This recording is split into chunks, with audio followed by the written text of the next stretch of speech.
Jared Dillian. Own your money, own your life. I'm Jared Dillian. This is the Jared Dillian Show. We're talking about Argentina, which is sort of an odd thing to talk about. Why do we care about that? Why on earth would a show about your money have anything to do with Argentina?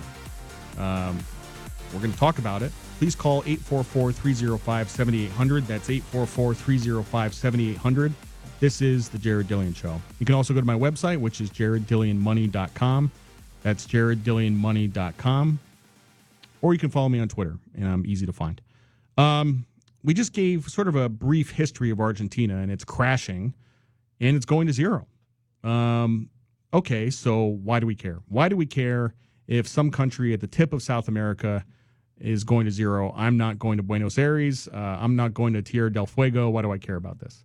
So the reason we care is because think about the average person in Argentina, and think about if that person is being told to invest his money in the stock market, the Argentine stock market, right? There's actually a bunch of issues here. This is super interesting stuff. So he's being told, Argentina stocks always go up, stocks for the long run, the stock market always comes back. And he's sort of been indoctrinated in this sort of cult of stocks always go up.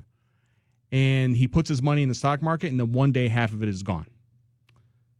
Now, that's not really what happened, because a lot of Argentinians don't have money in the stock market. They keep their money in crisp $100 bills, which are wrapped up and put in their ceiling. So that's not usually where people from Argentina keep their money. The people who invest in the Argentine stock market are generally wise guy hedge funds, who have a view on Argentine politics, an uninformed view. But the point is that somebody in Argentina who invested in Argentine stocks has been cut in half and more. Now he's down 60%. And that's not good. That's not good. So the question is, could something like that happen here in the United States? And the answer is probably not. The answer is probably not. First of all, the biggest one-day crash we've had in the U.S. stock market was the crash of 87. The stock market was down 25%. And the second biggest crash was the crash of 29, where one day it was down 12%, one day it was down 13%. And, so we've never had a 48% crash, and I don't think we're going to have one. Having said that, the stock market does not always go up. It doesn't. This is the crazy thing. If you invest in a mutual fund, they send you a prospectus. And actually, not even the prospectus. If you look at the fact sheet online, they have the 1 year, 3 year, and 5 year returns for the mutual fund. And it says past performance is no indication of future results. Right? And they have to disclose that. The SEC makes them say that. They have to say past performance is no indication of future results. So when you look at those previous returns, you are supposed to internalize this idea that even though the mutual fund did well in the past, it may not do well in the future. Having said that, there are all these idiots out there, these financial talking heads who say, well, the market is going to go up 8% forever because it went up 8% in the past. But literally the SEC does not allow you to say that because we don't have perfect knowledge of what's going to happen in the future. This is like a dumb straw man argument, but let's say Bernie Sanders got to be president. He's probably not going to be president, but let's say he got to be president. Bernie Sanders is really not shy about his politics. He used to say he was a democratic socialist, but he doesn't even really say that anymore. He just says he's a socialist. And there's no ambiguity about what he would do. And if he got elected president, I think the stock market going down 50% is conservative, and it wouldn't happen in one day. Now the reason the crash happened in Argentina was because the results of that election were very unexpected, right? So it happened all in one day. It was a surprise. Probably what happens more in the U.S. is that we have our polling is much more precise. And we'll have knowledge of what's going to happen in the election, well in advance of the election. Actually, 2016 was different. 2016 was different because that also was a surprise. And so the stock market reaction was very sharp. So, but the point is that past performance is no indication of future results. You have been told by your financial advisor, by CNBC, by talking heads on Twitter, by all these people that the stock market goes up 8% all the time.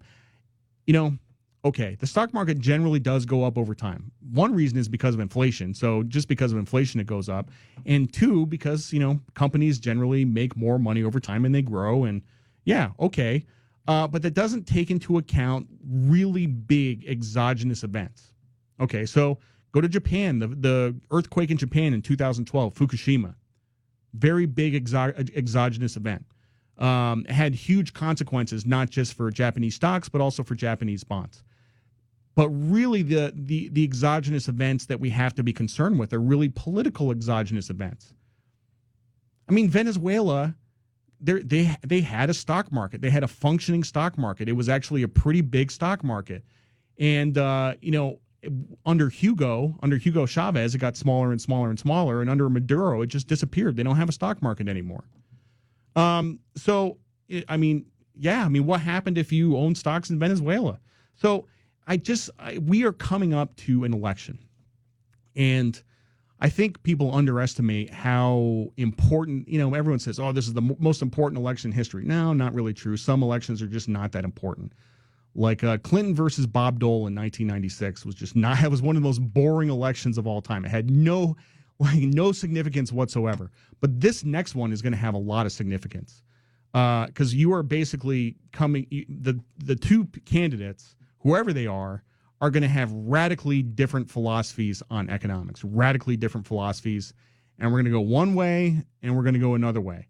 Now, if one way to express this in the stock market, there's something called volatility. So you can kind of bet on things either going up or going down, or volatility increasing. We're not really going to talk about that. That's more of an advanced topic. But really, like if your 401k is 100% in stocks, you got to think about it.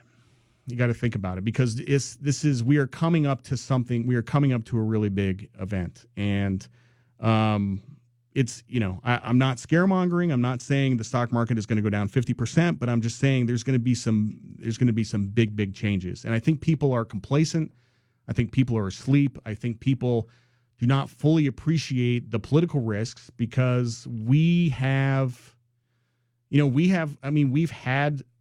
look, there's been some pretty big events in U.S. history. We had World War II. We had the Civil War. We had the Revolutionary War. About every 70 or 80 years, something big happens. And it's been about 70 or 80 years since World War II, and that's there's kind of some reasons why it happens this way, like it has to do with like generations and stuff like that. But I don't know if you've noticed, but the craziness has picked up significantly in the last few years. And I think we are headed for a big historical event, much like what happened in World War II and the Civil War, et cetera. So the financial markets crazy things are already happening. Interest rates have dropped dramatically. Interest rates have dropped from 3.25% to 1.5% in 10-year rates. It's people are talking about negative rates, like weird stuff is happening. So let's talk about what this means for you. What is your asset allocation? What is your exposure to stocks? Are you diversified? Yeah, my guess is that there's an old saying on Wall Street. What's one of my favorite sayings? It says, "Sell when you can, not when you have to." Sell when you can, not when you have to. And now you can. There's plenty of liquidity. Stock market's open. If you're sitting on a big pile of profits, it's you can sell. I would not wait until you have to. Then it's going to be bad. So this is really a time to diversify. And diversifying into bonds is really unattractive because interest rates are so low. But you need to diversify into bonds because they're going to offset some of the volatility in your portfolio. And this is the biggest cognitive dissonance that I get all the time. It's huge amounts of cognitive dissonance. Why would I invest in the bond market when interest rates are so low? You still have to do it. You still have to do it for diversification purposes, even though it doesn't make any sense. And by the way, even though interest rates are low, they can go lower. They can still go lower. There's sort of a rule in markets is that trends go on a lot further than you think they will. There's a lot of crazy stuff going on out there, and the general rule is that when things are crazy, they could get crazier. So, Argentina is a lesson, and nobody's really internalized it. Nobody's talking about it. It's political risk is real, and it isn't confined to second and third world countries. It happens in first world countries too, and it's real. I'm Jared Dillian. This is the Jared Dillian Show.